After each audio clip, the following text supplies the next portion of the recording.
jewels and stones. In this question, we are given a string that's name is jewels, which is representing the type of stones that are jewels, and stones representing a stone you have. Each character in stones is a type of stone you have. You want to know how many of the stones you have are also jewels. Letters are case sensitive, so A is considered a different type of stones from capital A. So इस question में हमारे पास एक दो string दे रखी हैं. पहली है ज्वेल्स, सेकंड है स्टोन्स. ज्वेल्स के अंदर एक स्मॉल ए और कैपिटल ए है, और स्टोन्स के अंदर हमारे पास स्ट्रिंग दे रखी है small A capital A and capital B small B small B small B. So इस क्वेश्चन में हमें वन बाय वन इन दोनों स्ट्रिंग्स को चेक करना है कि इसमें ज्वेल्स के कितने एलिमेंट्स या कितने कैरेक्टर्स इसके अंदर प्रेजेंट्स है, और जितने कैरेक्टर्स प्रेजेंट्स होंगे उस केस में हमें क्या करना है, उतने नंबर्स को हमको क्या करना है, रिटर्न करना है. फॉर एग्जांपल जैसे कि एग्जांपल वन में कैपिटल ए और स्मॉल ए है, ठीक है, ज्वेल्स के अंदर. तो स्टोन्स के अंदर हम देखेंगे स्मॉल ए आया सबसे पहले, या स्मॉल ए ज्वेल्स के अंदर है, राइट. तो हम क्या करेंगे, एक साइज काउंट को इंक्रीज कर देंगे. तो काउंट की वैल्यू जीरो से क्या होगी, वन. सेकंड, हम लूप की हेल्प से नेक्स्ट कैरेक्टर पे जंप करें, दैट इज, और वो कैरेक्टर क्या, कैपिटल ए हमारे ज्वेल्स के अंदर है या है, तो काउंट को अगेन इंक्रीज कर देंगे. नेक्स्ट हम अगेन नेक्स्ट थर्ड कैरेक्टर पे जंप करेंगे, और कैपिटल ए हमारे ज्वेल्स के अंदर है या है, तो इसके अंदर हम इसको भी हम क्या करेंगे, काउंट को इंक्रीज कर देंगे. देन जैसे ही हम स्मॉल बी पर आए, तो उस केस में क्या होगा, उस केस में हमारा आंसर काउंट को इंक्रीज नहीं करेगा. क्यों नहीं करेगा, क्योंकि वो हमारे ज्वेल्स के अंदर प्रेजेंट नहीं है. सेम एग्जांपल नंबर टू, जैसा कि उसने बोला था कि हमारी जो स्ट्रिंग है वो केस सेंसिटिव है.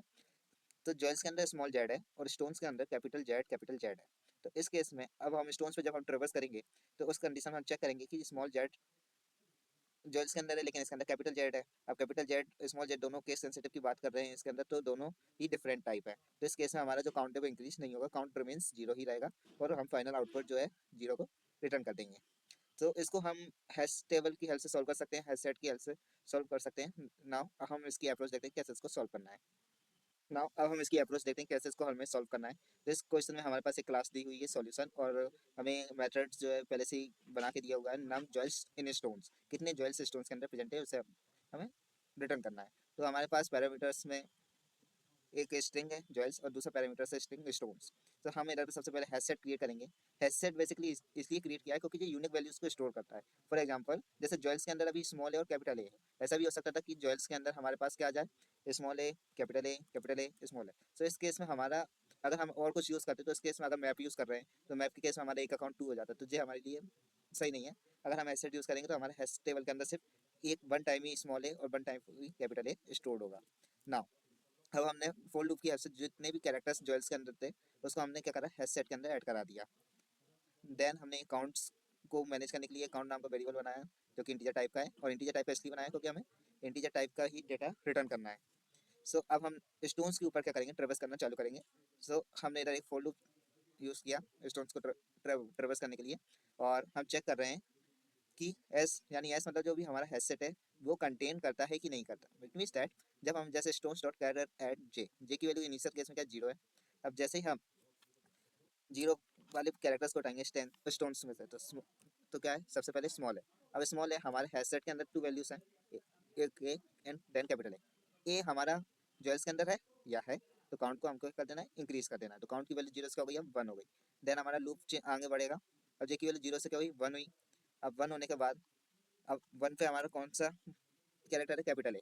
तो कैपिटल ए हमारा सेट के अंदर है, कंटेन करता है या of course. So again count को इंक्रीज करेंगे.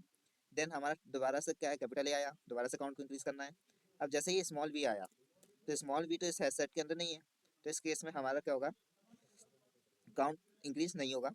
हम नेक्स्ट वैल्यू पे जंप करेंगे, तो नेक्स्ट वैल्यू भी हमारी स्मॉल बी है, वो भी हमारे इसके अंदर नहीं है. तो ऐसे ही हमको क्या करना है, हर एक कंडीशन पे चेक करते जाना है और काउंट को इंक्रीज करते जाना है, और फाइनली हमें काउंट को क्या कर देना है, यहाँ पर रिटर्न कर देना है. तो ये हमारा बेसिक सा सॉल्यूशन था, बहुत सिंपल सॉल्यूशन है. Keep practice and keep learning.